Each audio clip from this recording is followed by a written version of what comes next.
celle d'Amazon est complètement énorme pour les petits commerces. Mais en réalité, ce qui se joue là, c'est l'accélération de la digitalisation de nos entreprises et nos commerces. Je citais ce chiffre vendredi, mais je vais vous redonner, Nicolas. En France, le secrétariat d'État au numérique estime qu'il n'y a que 30% des petits commerces qui sont digitalisés. En Allemagne, ce chiffre est de 72%. C'est-à-dire qu'en face de cette crise sanitaire, en fait, ça ne fait que révéler le manque de digitalisation de nos commerces. Plus on digitalisera ce commerce en France, plus on sera capable d'acheter, période de crise sanitaire ou pas, des produits sur des sites, y compris sur des sites personnels des boutiques. Donc c'est ça le sujet. Et n'oubliez pas que le e-commerce en France, c'est 10% des ventes globales de notre pays. Et sur ces 10%, la fameuse plateforme Amazon que tout le monde montre du doigt, et que je ne défends pas, je suis pas actionnaire d'Amazon, c'est que 20% de ces 10%. Donc c'est vrai que le phénomène prend de l'ampleur, raison de plus pour prendre le train en marche maintenant et pour faciliter la digitalisation des commerces en France. Et le train en marche, eh bien, Didier Paoletti peut peut-être vous le faire prendre si vous êtes commerçant indépendant de notre région. Bonsoir, merci d'être avec nous. Vous avez fondé l'application WinShopping, vous allez nous expliquer ce que c'est.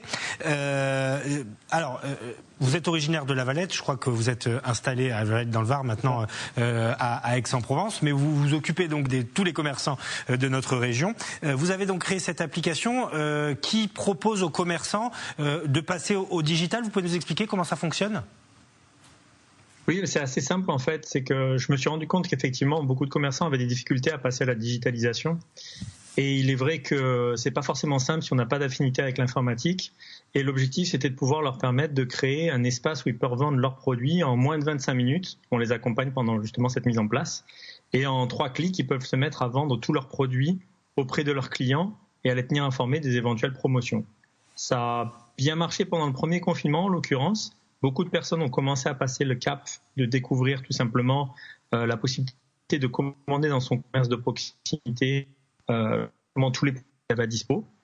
Et de fil en aiguille, entre les 2 confinements, justement, on a eu pas mal d'autres corps de métier qui nous ont rejoints. Et il est vrai qu'on essaye de développer essentiellement les commerces indépendants de centre-ville pour tout simplement avoir un tissu d'offres qui soit suffisamment important. Aujourd'hui, le paradoxe, il est qu'on a quasiment 7000 clients qui attendent des commerçants qui vendent des produits. Parce que le confinement fait aussi qu'aujourd'hui, on a peut-être moins tendance à vouloir aller dans certains magasins, même s'ils sont ouverts. Et pour éviter de toucher les produits ou savoir au moins ou soutenir les commerçants de proximité, donc, on a WinShopping qui a été créé pour ça. Vous dites 7000 utilisateurs, c'est ça ? Oui, tout à fait. 7000 clients utilisateurs répartis essentiellement dans le Var et un peu toute France. Mais il est vrai qu'on se retrouve confronté à un problème qui est un peu inédit, que j'avais pas soupçonné, c'est-à-dire qu'on a des utilisateurs qui ont commencé à nous dire écoutez, on l'a gardé l'application, mais on va attendre qu'il y ait des commerçants qui soient à proximité parce qu'on veut bien soutenir, mais on n'a pas d'offre. Tout simplement. Donc c'est un peu un appel que vous lancez aussi aux commerçants. Vous avez combien de clients commerçants du coup sur l'application ? Excusez-moi, j'ai pas entendu. Combien de clients avez-vous de commerçants qui utilisent votre application ? On est à peu près à 70 maintenant. Oui, donc il faut lancer cet appel aussi aux commerçants. Ça veut dire que vous l'analysez comment ? Est-ce que durant le premier confinement, les gens n'ont pas pris le virage véritablement, les propriétaires de petits magasins, et est-ce que ce deuxième confinement, qui est donc finalement un deuxième coup de massue, pourrait être le facteur déclencheur décisif ?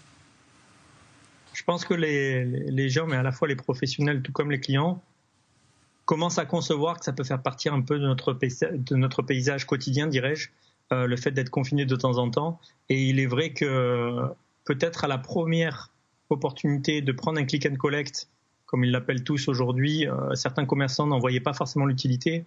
Aujourd'hui, ils se rendent compte qu'il n'y a pas forcément d'alternative, sachant que les alternatives qui sont offertes aujourd'hui prennent des commissions sur les ventes. Et nous, par exemple, on est contre ça, c'est-à-dire qu'on a créé un outil qui est fait pour aider vraiment toutes les bourses et toutes les tailles d'entreprises et on prend aucune commission sur les ventes et si vous parlez sur un système un peu marketplace, on va vous prendre 20-30% de ce que vous vendez en plus des abonnements et du reste, quoi. Et pour les commerçants, je crois que ça coûte 1 € par mois et pendant les 6 premiers mois et que il n'y a pas d'abonnement, enfin on n'est pas engagé, donc on peut s'arrêter à tout moment. Eric, c'est intéressant ce que nous dit notre invité parce que il a une solution clé en main, 25 minutes, et c'est prêt pour votre commerce et il manque encore de de commerçants.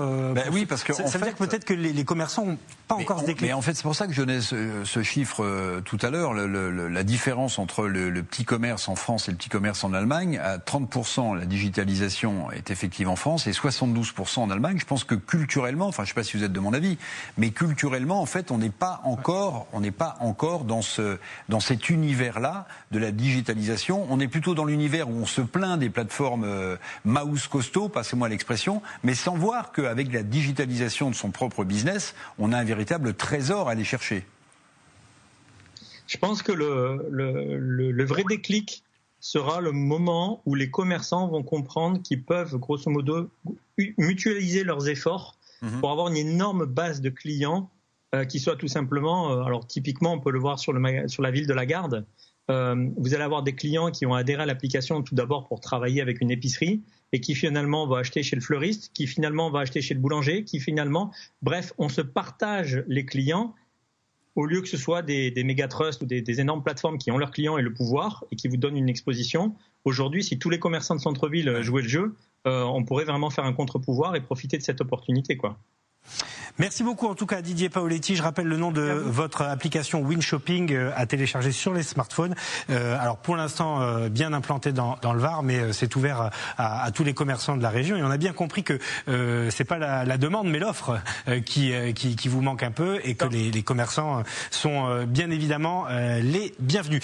Merci à vous, très bonne soirée. Merci d'être intervenu en direct sur les antennes d'Azur TV.